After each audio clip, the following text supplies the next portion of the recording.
The ocean looked calm from the surface. Late morning sunlight spilled across the water off the Florida Keys, turning gentle swells into sheets of moving glass. From above, nothing suggested urgency. No storms, no breaking waves. Just a wide, breathing blue under a pale sky. Ethan Cole slipped backward from the dive boat with practiced ease, the water closing over his shoulders in a soft rush. At 34, Ethan had logged hundreds of dives, reef surveys, cleanup operations, equipment inspections.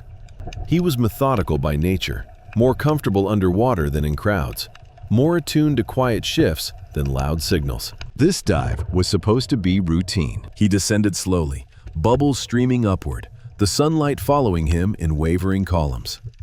The reef came into view, coral heads, drifting schools of small fish, a ray gliding lazily in the distance. Everything moved as it should, except for one shape. About 40 feet down, near a patch of open sand, something large hovered unnaturally still. At first, Ethan thought it was a rock formation or a shadow cast by passing clouds. But shadows didn't have curved shells. As he moved closer, his chest tightened. A sea turtle, massive, ancient-looking, floated suspended in the water, its front flippers barely twitching. Its head was angled downward, eyes half-lidded. Wrapped around its body was a tangle of fishing net, tight and unforgiving, biting into shell and limb alike. The turtle didn't flee. It didn't even turn its head. It simply existed there, trapped between sinking and floating, exhausted beyond resistance. Ethan slowed his breathing instinctively. Sudden movements could panic the turtle, and panic underwater could be fatal. He circled at a distance, taking in the situation. The net was old ghost gear, abandoned and drifting until it claimed a life.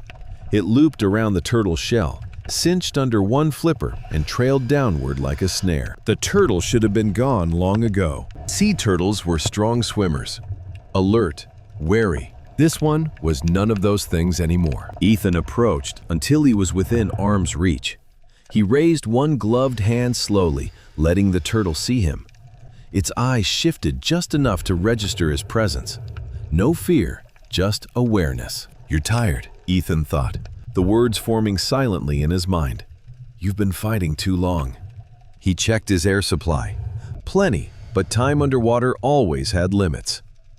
He unclipped his line cutter, a small sharp tool he carried on every dive, and positioned himself capable beside the turtle's shell. The turtle did not pull away. That was what frightened him most. The first cut was deliberate. Ethan slid the blade beneath a strand of net near the turtle's rear flipper, careful not to touch skin. The fibers resisted, stretched, then snapped free. A small piece drifted upward, carried away by the current. The turtle's flipper twitched. Ethan froze, holding his breath, watching for signs of panic. None came. The turtle remained still, as if conserving the last of its strength. He worked slowly, one strand at a time. The net was worse than it had looked. Multiple layers overlapped, some embedded with algae and debris, making them harder to cut.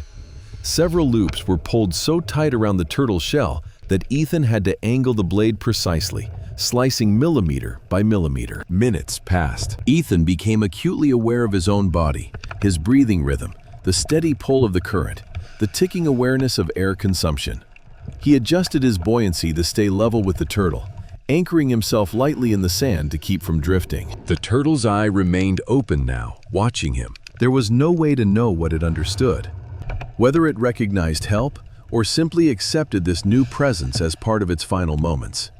Ethan pushed the thought away and focused on the task. Cut, pause, breathe. Cut, pause, breathe. A strand snapped too suddenly, recoiling against Ethan's glove.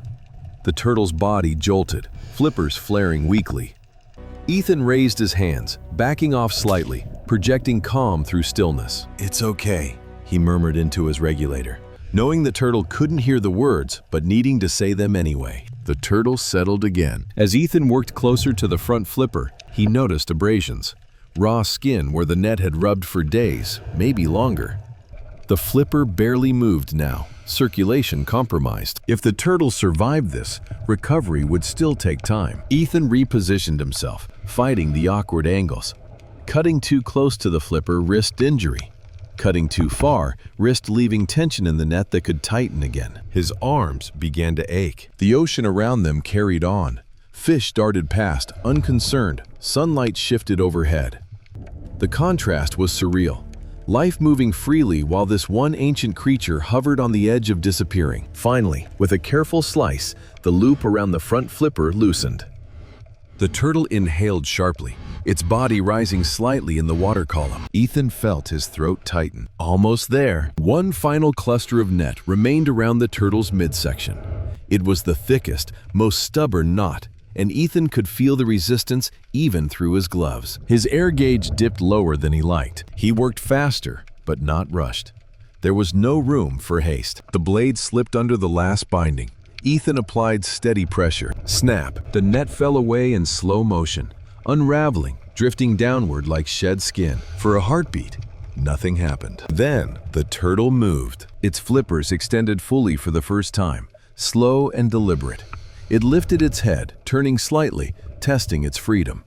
The movement sent a small cloud of sand swirling upward. Ethan backed away instinctively, giving space. The turtle took one powerful stroke, then another. It didn't bolt. It didn't flee. Instead, it hovered for a moment, stabilizing itself, as if relearning its own strength. Ethan watched, suspended in the water, forgetting the ache in his arms, the ticking clock on his wrist. The turtle turned toward him. The turtle began to swim not away, but around. It moved in a wide, unhurried arc, passing in front of Ethan, then behind him, its massive shell glinting softly in filtered sunlight. The motion was smooth now, confident, each stroke reclaiming the space it had been denied. Ethan remained still, heart pounding, afraid to break whatever fragile moment this was. The turtle completed the circle, slowly, deliberately, then passed once more in front of him, close enough that Ethan could see the patterns etched into its shell. Scratches from decades of ocean travel. Scars from earlier encounters survived. Then, without hesitation, it angled downward. With a final, powerful stroke, the turtle descended, its form fading gradually into deeper blue, until it was no longer a shape, only a suggestion. Ethan hovered alone. He checked his air, began his ascent, mind strangely quiet. The surface broke around him moments later, sunlight suddenly harsh, sounds rushing back. Back on the boat, Ethan stripped off his gear in silence.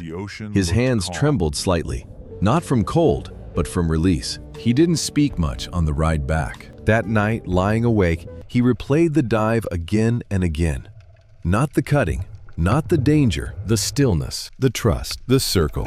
Out in the open ocean, far from witnesses or applause, one life paused long enough for another to intervene. No cameras, no celebration, just a quiet exchange between two beings sharing the same fragile water. The turtle did not owe gratitude. The diver did not seek meaning. Yet in that brief circle beneath the sunlit sea, something unspoken passed between them. Recognition, perhaps, or acknowledgement. How many lives are held in place by unseen nets we never notice?